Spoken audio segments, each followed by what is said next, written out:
Okay, Gary, today we were meeting with Kathy Wood and I asked you a question that I thought your answer was really interesting. When did you start writing down on books? Everywhere you go, I see you have a book in your hand. So when did that start? How's it useful? Why do you do it? Yeah, it's very interesting. Third time I've been asked this question this year. I was in the Cayman Islands just recently on a holiday and met a man who at a bar with his wife at the end of the evening. And he was I think the president of engineering for Occidental Petroleum. And I mean, he's a major senior guy. And we were talking about CO2 sequestration. He's telling me how much the government is going to pay Oxy to do these CO2 sequestrations. Very expensive. These are $500 million projects. Okay, they're monster projects. The whole concept is to take fossil fuel out of the ground, which creates CO2. Then the CO2 gets pumped back into the earth. Not even proven whether it works or not, but the incentives from the government are substantial. He starts talking to me about this, and I had one of these books. I actually usually carry a big book like this, but I make funny pictures. And this is all ways for me to like remember. Really, it's a little bit of a life hack. The reason I brought the guy from Occidental up, I said, hey, if you know anything about Bitcoin mining? Because it seems to me what you're trying to do is you're trying to take trapped energy and then put it into the ground and do different things with it. Instead of doing the CO2 and getting the government to pay you, why wouldn't we just put a mining center or data mining center? And I started drawing him pictures of pipelines moving through Occidental pipelines. And then he gets it to the CO2 point. As I drew him the whole picture, he looked at me and said, wow, that's very interesting. Okay. We had another drink. I see him the next day. Next day, he walks up to me, much more sober. And he said, how long you been carrying books with you, man? That was what he remembered, okay? He looked at me and said, I am never, ever going anywhere without a book again. He said, dude, thank you very much. He was about my age. And he's like, when did I stop writing? He saw the value, like this guy, and he was hammered, okay? But he saw the value in me drawing a picture, even if it's not a good picture. For me, it is a way for me. You saw, I must have taken 3 or 4 pages of notes, right? I'm with Kathy. I'm like, oh, I said, hey, do you keep all yours? Because she likes the books too. And I said, oh, dude, I keep every one of mine. I mean, I have them back to like 1997. She's like, no, we don't keep anything. Well, see, but she's under public scrutiny. I'm not. I'm private. I also don't have anything I'm worried about writing down that would get me in trouble. I don't think she is either, but you get the SEC and they look at this note and go, oh, what does that note mean, right? But dude, I mean, people don't understand this, but like I am, everything I'm writing down, it's helping me like think. For me, I've always said that if I find someone that tells me they're an expert in an area and they cannot draw me a picture and make it really simple, I'm not sure they fully understand the opportunity. And so for me, I've always been, hey, can I draw it? Can I draw this picture out? And if I can draw it out, I'm quite certain that other people will be able to understand it when you see all the component pieces. This probably started back in the energy space because I didn't know anything about it. When you don't know anything about it, like we were driving home just a little while ago and I said, hey, I need to hire somebody for 3 days and give me an intense, like 3 days, 30 hours of walk me through the whole blockchain. Walk me through all the Bitcoin. I want to know every player, who owns Circle, Tether, who owns it, like just a big map. And I know there's a consulting firm out there that has all this, just a big map of all the players. What does T10 hold? What does Galaxy Digital hold? Who does this? There's so many different players coming in this space. There's going to be many, many hundreds of companies formed into the digital asset industry that really provides tremendous. Dude, we're building a complete new economy here. I don't think people really understand. We are building an absolute new economy, and it will need absolutely new tools to service that economy. I've made a major bet on that, right?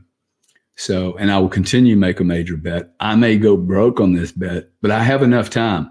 My S curve is simply, is it going to happen in a year and a half, or is it happening in 4 years? I actually happen to believe that it's happening right now, and that you can actually make money all the way through the whole cycle. I'm talking 10 years, man. Like building really cool businesses that cannot be disrupted. They can be disrupted. Some of them will go out of business because they'll screw up, because they'll misunderstand how large the opportunity is. This is why I've been very, very careful with Node 40. This thing about the S curve, me knowing when to like go hard. We have half a salesperson in Node 40. 3 years running, dude. We have no interest in making sale. Like, I'm not pounding on the sales cycle. I want to make sure that we can handle one client with 30 or 40,000 clients one day. Here's 30,000 clients. We need to be ready for April and October of next tax year. And she got it. She got it. Like the other thing I think the smart people are getting, this is really hard to do in a market that's evolving. One way for me to find out if my counterparty is really smart, and those people we met this morning are really smart. Because you remember the comment I made to him? I said, hey, look, you need to understand everything that everyone's building right now, it's going to be altered. It's going to change. It's going to mutate. It's going to morph. Our needs and requirements, our understanding of what our customers' needs is going to change. What the compliance firms, how many enforcement agencies do we have to report to? Once we understand that, we are, as partners, if I'm building solutions, I need to be like the expert on that one thing. And then I need to have counterparties like ARC or like Fidelity or NIDIG who go, look, we understand our needs for the industry are going to change, and our own internal needs and the needs of our customers are going to alter. They're going to get into different coins, staking, NFTs on real estate, maybe in 5 years. You have to have a partner you can work with to constantly improve that product. Okay, that's what we're trying to do. And that she got that. I literally said, hey, look, you have to pick a winner here. Like, first off, I can't serve the entire market. It's too big. Two, if you really get smart about this and understand that we are so early, you want to make sure you partner with people that can adapt to the changes and meet the needs. Those will be the most successful companies that collaborate or acquire firms that really know what they're doing, their expertise, and they collaborate and or acquire to perform a function that expands as it goes. It's not just, oh, we have some software, it solves this problem. This software needs to be able to expand as the market expands. So it's freaking exciting, dude. And to know where you are in that S curve, it allows you not to get impatient. Like, I know certain clients not to even go talk to right now. It's too early. Okay. It's just too early. I'll wait. I saw a firm that kind of competes with us. They raised a humongous amount of money. I saw 35 people in a sales booth one day at a convention. You don't stick 35 salespeople making $100,000 a year into a very complex field and expect them all to be selling a product that probably doesn't even have the market demand at that particular convention. So the solutions need to get built here. They're not going to get built by salesmen. And that's the other thing. I think you're going to see very soon a shift in the way software is sold. I'm beginning to see a lot of people go, hey, I'm tired of the sales guys. I want the technologists to show up and build the solution for us. And that's one of the things we really have going for us, because we always put a technologist in front of the client. Anyway, that's the deal on the S curve. Same thing would go for, by the way, as you're growing a company, to know when the management team of that company, you got 2 people and then you get 20 people and then you get 30 people. The management of that company has to start changing. Okay, that's the same thing. You have to start developing different muscles, because the business you're building 2 years ago is now needing different things. If it's growing, like imagine a weightlifter. You're a weightlifter. Imagine a weightlifter. You're not eating any food. Well, guess what? Your muscle's not going to grow. It's just not going to happen. You go train, and then you keep eating vegetables and you keep eating 1 egg a day. Well, as you get bigger, guess what? You need to bring on more protein. You need to bring on more carbs and more fat. You need to be able to digest it. You need to be able to get rid of it. And then you need to refuel your body and go. And it should be getting better and better. For me, the great opportunity that really disrupts this S curve, removes all the risk out of it for me, is I know that 98% of the firms that I will be helping are incapable of leapfrogging out of this S curve. Because see, they have their own S curve. Their own business that was developed for the last 20, 25 years, it has its own growth curve. And guess what? Its culture kind of shifted with that. Remember I said when a company's 2 people, it needs different management than 30? Well, that company has matured. Now, I know we take the word as matured is really cool, but maturity and a mature, diversify, safe culture, don't take any risk. When it freaking smashes into a world where all there is risk, a guy like me can stick $1 million and maybe make $1 billion. These 2 worlds, right? And we have like thousands of companies over here that are new, basically coming into legacy going, hey, you want to play or you want to compete? And these legacy guys are carrying so much baggage, culture, reporting, quarterly earnings, their whole history of what their earnings were before, the way they think, okay, their management teams, who takes the risk, how do you educate? You said, hey, I have to unlearn.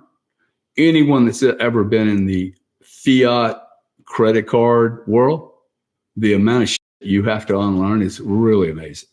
And some of the stuff you have to unlearn is how bad the payment rails are and how bad finance is.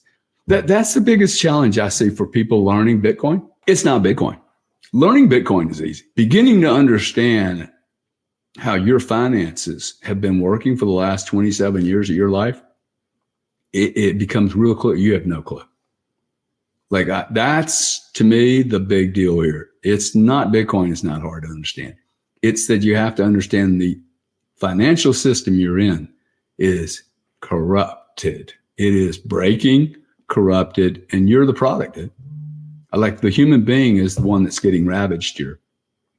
So that is the big challenge, because everybody keeps going, what do you mean this electronic money? First off, your money's already electronic. How much cash you got in your pocket? Zero. Okay. Nobody carries any cash except me anymore. I don't get it. It doesn't cost anything, doesn't weigh anything. And so this is why Bitcoin is really difficult and self-custody is very difficult, because no one has read the agreements of their current banking. See, no one really knows anything about what they can or cannot do in their current banking because they've never read one of these agreements. When you go into Bitcoin, you have to start learning. Oh, wow, look, this is a wallet. Nobody ever studied how their money's being secured. Not one person. You've never read one of these agreements. You have no clue that when you give your money to the bank, it is no longer your money. It is your liability. It is their money. Literally, it is a liability on your balance sheet. So, and it's not yours. They can take it anytime they want. Well, they've already taken it. All you're doing is trading digital little tokens right now. They just call them US dollars. And now they're saying, hey, we're going to develop our own blockchain. Why? You already have a blockchain. Okay. They already have it. I mean, it's their spreadsheet. These companies, in my mind, are really going to struggle because they literally are vampires on a public that doesn't understand their own money. If you haven't read your banking contract, then you don't understand it. So then you go to Bitcoin, you go, oh, I don't understand this. It's not that you don't understand Bitcoin. You don't understand your own money right now. If we could convey that message, I'm not sure how to do that without offending a lot of people, but it's true, right? You get into crypto and you're like, I need to read this multi-sig self-custody, cold, hot storage, which one is it? And, oh man, this is a lot of work. I've never had to do this before. Oh, you've never done it before. Period. You've never read any of these agreements. You and I just signed up a media guy. We signed a 2-page contract. We read through it. When was the last time you read your banking contract? Never. I'll bet you there isn't 3 people listening to this thing that read any of these agreements. So we're literally having to learn that we have a society of people that have just trusted the process. They're addicted to having someone take care of their money. And now crypto's showing up and people are going, huh? I don't want to have to do that. No, I don't want to have to be responsible for my money. I don't want to. What if I make a mistake, right? So I think this is really about an education, and this is all down to education. This should not be this complicated. It's what we need to unlearn. And sometimes you need to unlearn. You don't even know anything. You've made some assumptions, but it's not real. And those are the things that kill you, dude. You know, an old man told me once, he said, there's 2 types of people that lose the most money in the world. Those people that are so sure that they're right. They're like, I am right, dude. And then the people that have no view on it whatsoever. They're just dumb as Dallas, don't care, or the guy that is certain he is right and then he's not. For me, I am like, I haven't lost a lot of money, like in my business life, but I'm also very honest with what I do and don't know. And when I get uncomfortable about something, if I can't like get a handle on it very practically, I go into this question of, hey, is there something that I believe? Is there some baggage I'm carrying to the party? Or is there something that I think I know, but it's wrong? Like, these are the fundamental first questions you need to ask yourself. If there's some noise and you can't figure it out, okay, do I believe something that's not true and I'm trying to apply it to this problem or solution? So it's just about being aware, man. You just, like the meeting today, it was a weird meeting, right? But it was like, had a lot of moving pieces. People were coming and going. It was, hey, what are we going to talk about? So you got to have a lot of, what's the word for it? Situational awareness. It's a very, very if I was a school teacher and I was teaching like business, situational awareness would be a 90-day study. Can you teach situational awareness? Absolutely, you can do. Absolutely. I could take you out in the yard right now and show you how much stuff you're not even noticing. It's just about, hey, I'm at war. Notice, like, when you get, at least for me, when I get into a really like noisy situation, I go very quiet and I start looking around. All I do is observe. My main job is to observe first. Listen, feel the energy, what's going on. Are there inconsistencies here? Is one guy saying one thing, but the messaging is wrong? So, situational awareness is so important relative to, what affects that little universe. It's a military term, the military say, hey, he who has the most situational awareness wins the game. That has most certainly been true for me because I've competed with people that had bigger weapons than I did, but their situational awareness or their execution, it might have been spread out too broad and it wasn't highly focused. Mine, for me, it's been really, like, if you can maintain a high focus, then your situational awareness doesn't include stuff about football. Notice I don't do a lot of other stuff. I don't know anything about football, baseball, tennis. Cricket.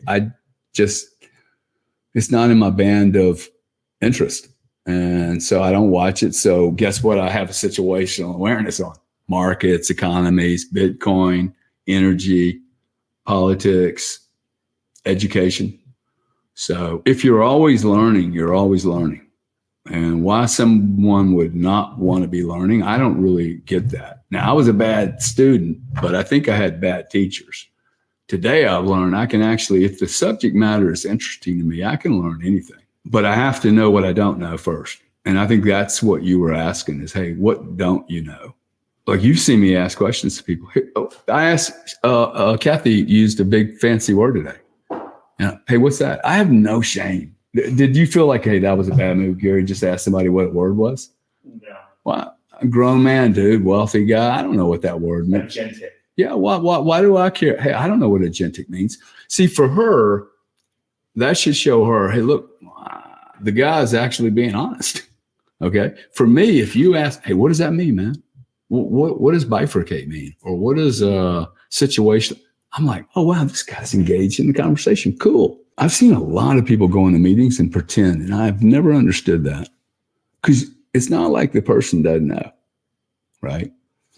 So anyway, that's there's a lot of lessons to learn about building businesses and life. I had a man say the other day, I was watching something and he challenged that most parents don't have a clue who their children are. He said, you believe you know what your kids want, but it's because it's from your frame of reference. And when he said that, I was like, wow, I have no idea really what their dreams are. I mean, they're not going to share every one of them with me, right? And if they do, I'm going to put my own little daddy color on it. If I'm a business guy and somebody tells me something, I thought that was fascinating, right? That we think we know. He even said, hey, you think you know your wife? You think you know your dad? You have no clue really what's going on in his own internal. I mean, I'm going to die one day and there are going to be things my kids have no clue about. They just never knew. Oh, Gary, dad was scared. Or, you know what I'm saying? There's just a lot that we don't know about each other. So I think going into each relationship, even no matter how long that relationship lasts, you got to constantly be asking yourself, this person's changed it. I'm changing. You're changing. I have to constantly be, okay, where are you in your life? Whether that's a client or a partner or a friend or anyway, we're getting off track, but if you're in business, you are dealing with human beings. So I've got to know, oh, wow, this human being has needs and wants. They're in their S curve somewhere. There's stuff they do and don't know, right? Like I'll ask you a question about politics, stuff I don't know at all. I'm hoping you're giving me the right answer. But I also know, hey, look, he has a viewpoint. That viewpoint could be skewed, probably is skewed in some way. Doesn't make you wrong, doesn't make you bad, just means everybody has their own viewpoint. And that's really important to know, man. Everyone has a viewpoint. Everyone has something they think they know that's just not right. It's wrong. But they believe it with all their heart, right? So how do I get the guy's mind around, hey, I am going to make millions and millions of dollars around chargebacks. This guy's name was Curtis. It's 5 times, dude. I poured so much beer down him, it was unbelievable. You'll never make a penny on. The more he said that to me, the reason I began to understand, oh, dude, you're so biased. The last meeting I had with him, let's end here. The last meeting I had with him, I said, Curtis, you know the problem here? I'm going to make a shitload off chargebacks, and it's irritating you that you didn't do it. You've been in this industry 20 or 30 years. I'm going to make $500 million off a problem that has been growing up every year, and you just looked at it like, it's not my problem. It's my client's problem. I'm making $5 on these. Who cares? Instead, I looked at it and went, that's ridiculous. Ridiculous. Steal from your client and go build a business. It cannot possibly be all fraud. 600 million. Now, then we discover 8 years later, 600 million chargebacks a year. Okay. Like billions and billions of dollars of waste. This guy could have made a fortune. I wanted him to come work for me and sit on my board and help me. And it just like this guy didn't need to do anything. All he needed to do is introduce me to everyone. Instead, he's now a consultant making $200 an hour and doing his deal. I hope he's happy. That's good. But he was very important for me. He's the guy that got me in the chargeback business because it was like, oh, wow, here's another one. I've met every business I've ever been in. I met one guy who was totally opposed, polarized to my idea. And he was the one guy that I was like, he's the guy that convinced me to do it because they're always wrong. This particular personality, they end up being older people. They've been in an industry for 40 or 50 years. They're kind of the big fish in their little pond. But in reality, when you really open the pond and see all the players, very small fish with very limited ambition. And he just wants to make his 200 grand a year. And then there's guys like me that are like, dude, I'd like to make 200 million. I don't even need the 200 grand a year. So this is the world that we're going to be living in. World of 90% legacy players, all interested in their 401k. And then there's a really small group of people like me, Dan Tabiro, Tim Draper, name the list of people. It's enough people with enough money. It's the small group to change everything. It is a small group that change. I think in the next 20 years, Sam, I think we're going to see hundreds of IBM stories. Hundreds. And the reason I use IBM is like they're nowhere to be found, man. Like they need to do something. And GE, General Motors, Ford, just pick any company in the United States. I would not want to have to go through that change. I just met a man for dinner that is the head of transformation for one of the top 10 accounting, tax, audit firms. His job is to transform 800,000 employees into the digital world. It's his sole job. Reports to CEO, travels all over the world, 800,000 people that they're trying to change culture, shift their whole business process so it's ready for the 21st century. I think he probably has one of the most difficult jobs in the world. I don't think he's going to, I don't even know how you get there. You know, what I want to do is just go, here, let's start making you guys some money, like come up with some solutions for money. But how you reconfigure 800,000 people, I think it's in such a big jump to, we're moving from analog estimates to digital perfect. That's a big move, dude. You know, that is a monster move.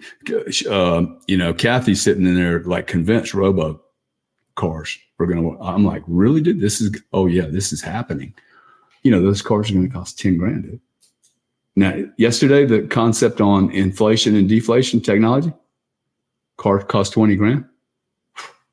It's a robot. You never have to wash it. It picks you up when you want. That would destroy Range Rover. I paid 200 grand for a car. I don't want to do that anymore. So to do what, man? Like it would have been cool to drive in the back seat today to that meeting. So a lot going on, dude. Medicine, DNA, all the medical she's working on is unbelievable. Bitcoin, blockchain, energy, geopolitical destabilization, deglobalization. You got mica farming. You have Brexit's done. You have BRICS farming. You have a digital universe farming. You have the United States trying to figure out what they're going to do when they get out of the insane asylum. It's staggering. It's actually staggering what's going on. If I'm 30, I'm like, oh my God, do not fuck this up, dude. And if I'm my age, I'm like, I'm going to have the best fun of my life in the next 10 years.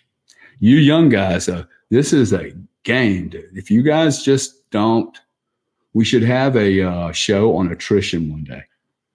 And attrition is don't get in a rush, okay? I have seen so many people make mistakes getting in a rush, trying to make a bunch of short-term money.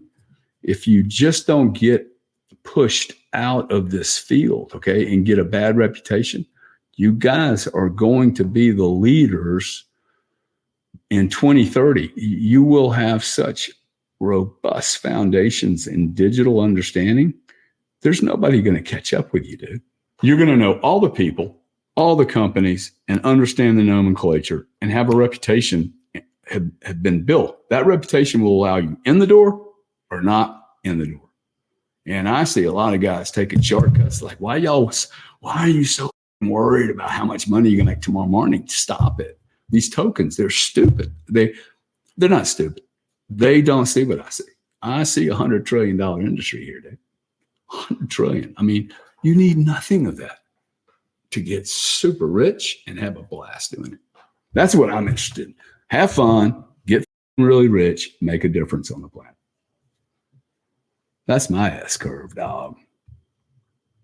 Can't ever have enough fun, can't ever be rich enough, and you can't ever help enough people.